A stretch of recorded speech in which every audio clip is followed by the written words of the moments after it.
Donc, pour avancer, moi, ce que je voulais partager avec vous aujourd'hui, c'est comment vous pouvez trouver facilement du contenu au quotidien. On pourrait dire beaucoup de choses là-dessus. L'idée étant quoi? C'est très important de, euh, de trouver une audience, mais de maintenir une audience intéressée avec ce que vous faites. D'accord? Et l'objectif, c'est que si vous arrivez à captiver une audience et à intéresser cette audience, non pas en lui montrant que vous êtes intéressé par elle, mais que vous êtes intéressant pour elle, c'est d'attirer à vous en faisant ça des nouvelles personnes. Alors oui, c'est du travail, c'est important de se pencher là-dessus parce que ce travail de réflexion que vous allez faire va vous faire gagner du temps après. Ok? Et il y a trois choses qui sont très importantes quand on est sur les réseaux sociaux. C'est de se faire connaître, de se faire apprécier et de gagner la confiance. Les deux premières choses, se faire connaître, se faire apprécier.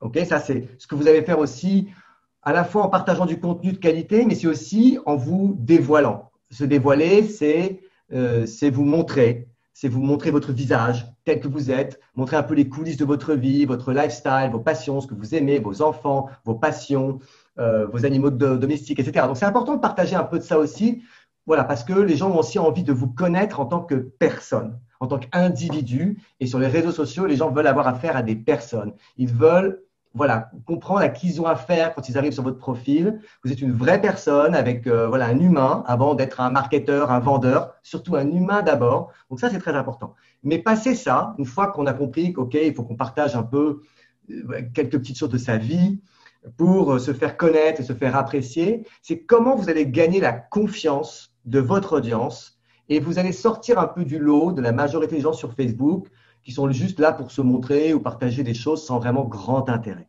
D'accord? Vous voulez avoir de l'intérêt pour votre audience. Et là, il y a deux choses qui sont très importantes. Et peut-être que vous ne l'avez jamais vraiment perçu de cette manière-là. Je ne vais pas là vous donner des astuces sur quoi poster. Je vais juste travailler plutôt sur votre comportement et comment vous devez aborder votre business. Le premier conseil, qui est finalement peut-être moins important que le deuxième conseil que je vais vous donner. Le premier que je vais vous retenir, c'est la chose suivante. Mettez-vous en immersion. C'est essentiel de comprendre ça.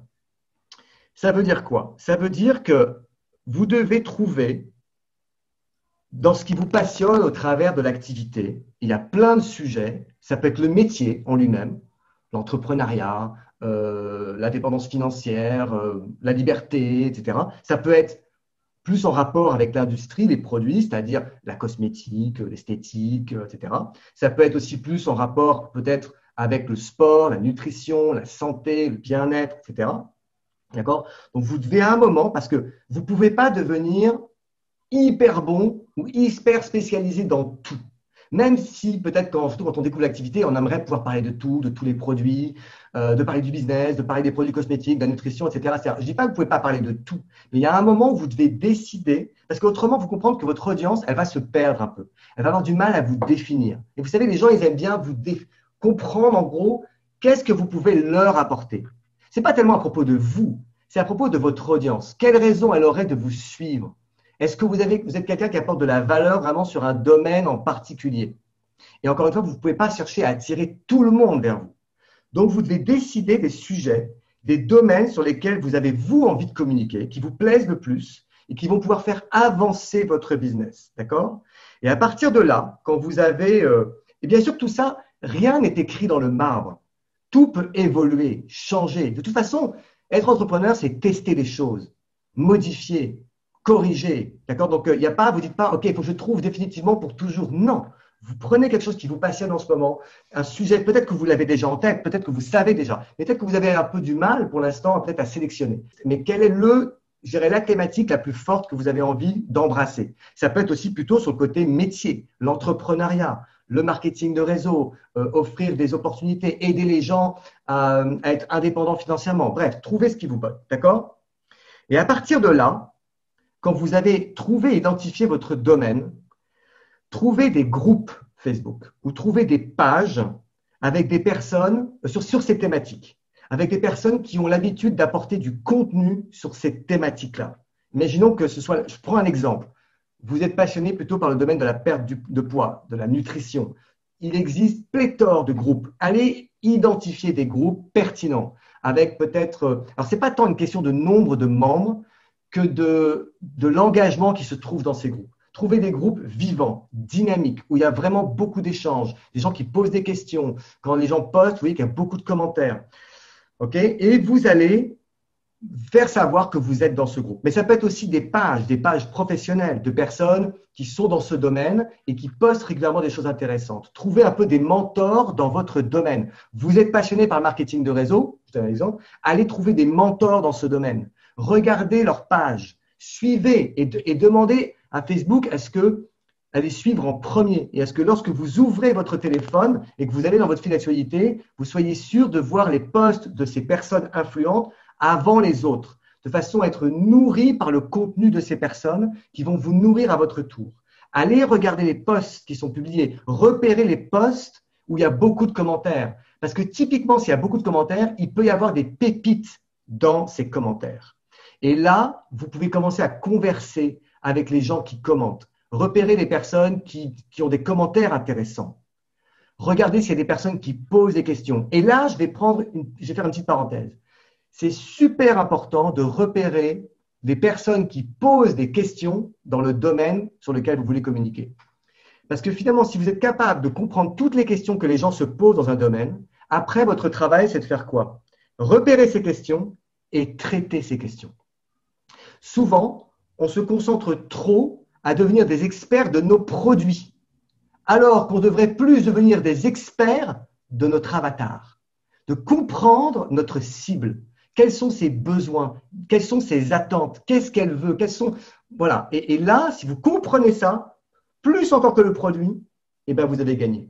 Le produit, finalement, sera une réponse que vous pourrez leur apporter à leurs problématiques. Mais votre produit, vous le connaissez. Mais parlez à tort et en permanence de votre produit en essayant d'expliquer quelles sont ses spécificités, ses ingrédients, ses machins, c'est bien. Mais le plus important, c'est d'aller repérer les problématiques de votre avatar, des gens que vous voulez attirer à vous, et de trouver comment, au travers de votre contenu, finalement, vous répondez à ces questions, à ces attentes.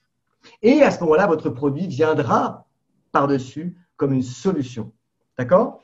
Et donc, observez quand vous allez dans ces groupes, quand vous suivez ces influenceurs, ces personnes qui ont déjà une notoriété dans ce domaine, repérez le langage qui est utilisé.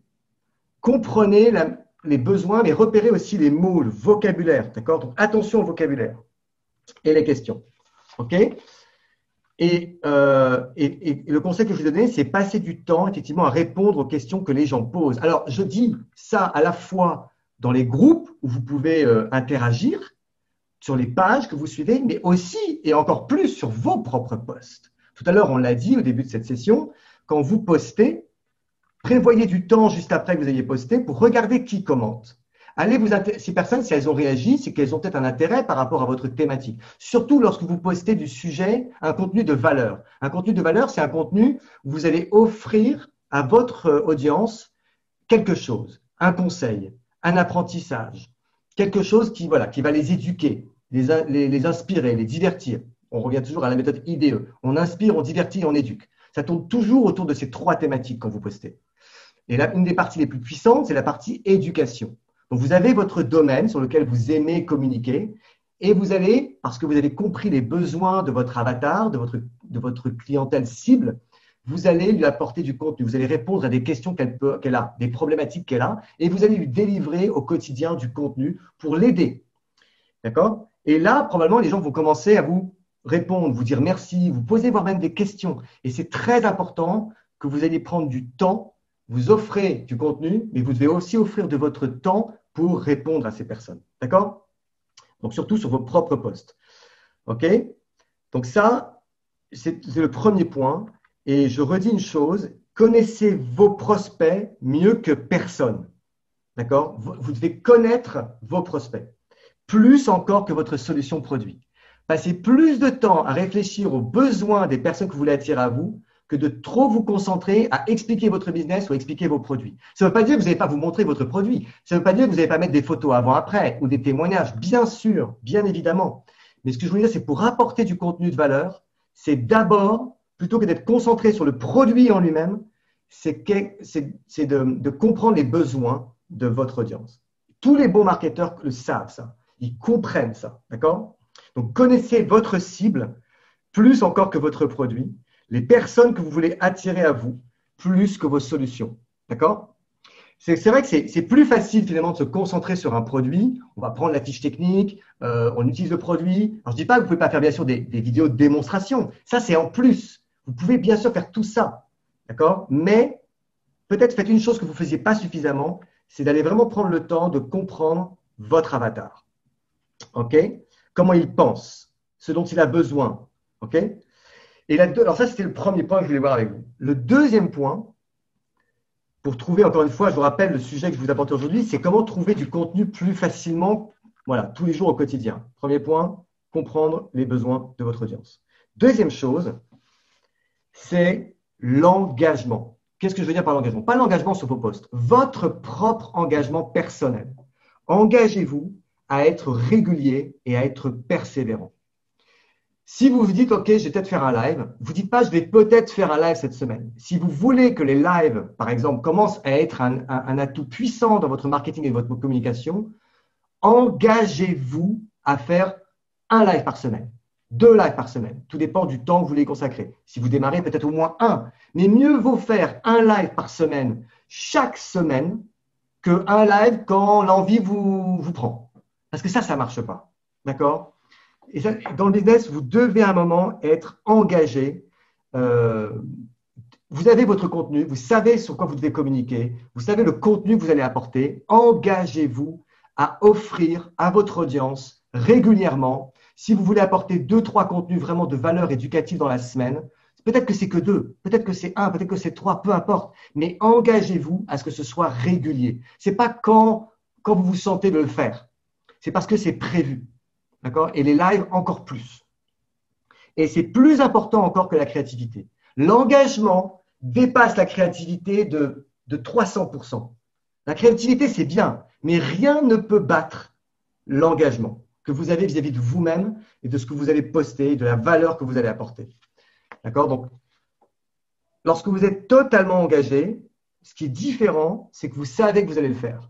Quoi qu'il vous en coûte, même si vous n'avez pas le temps, même si vous avez une famille, des enfants, parce que vous savez que vous êtes engagé à faire ce live tous les mercredis à 18h. Pareil, je vous donne un exemple, d'accord? Parce que vous savez que tous les vendredis midi, vous êtes engagé à faire un post, vous allez poser une question intéressante à votre audience. Quand vous avez préparé une planification dans votre semaine et vous vous êtes engagé sur cette planification. C'est un engagement vis-à-vis de vous-même et c'est un engagement vis-à-vis de votre audience. Alors, je ne dis pas qu'il faut que vous vous mettiez une surcharge de travail. Mieux vaut faire moins, mais être engagé à fond dans ce que vous faites. D'accord? Et de vous y tenir.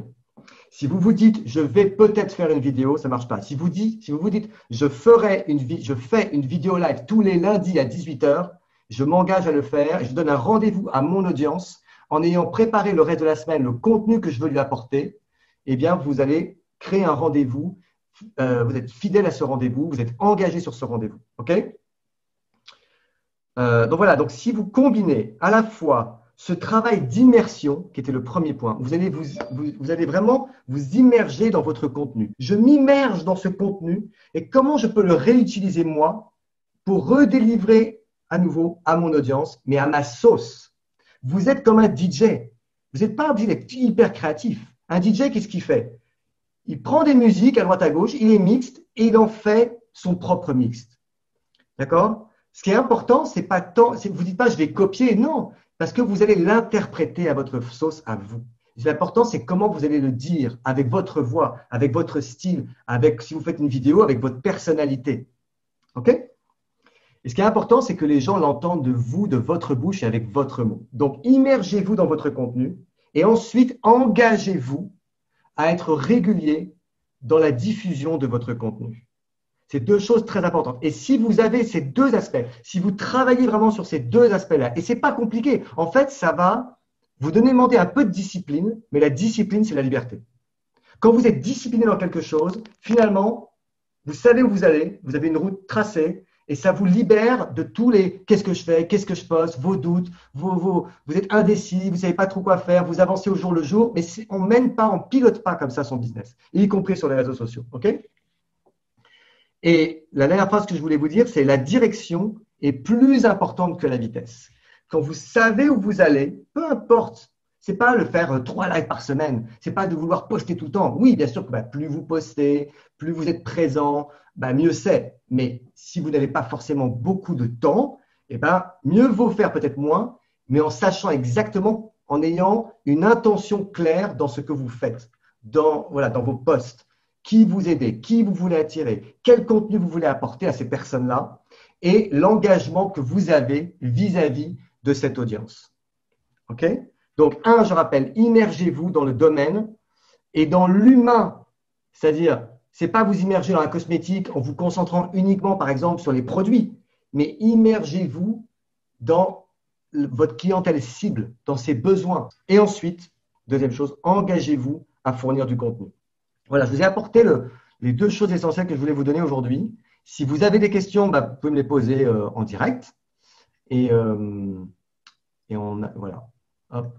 Est-ce que ça vous a apporté? Est-ce que ça vous a aidé ce que je vous ai apporté là? Oui, bien Est-ce que sûr. vous avez des questions aussi?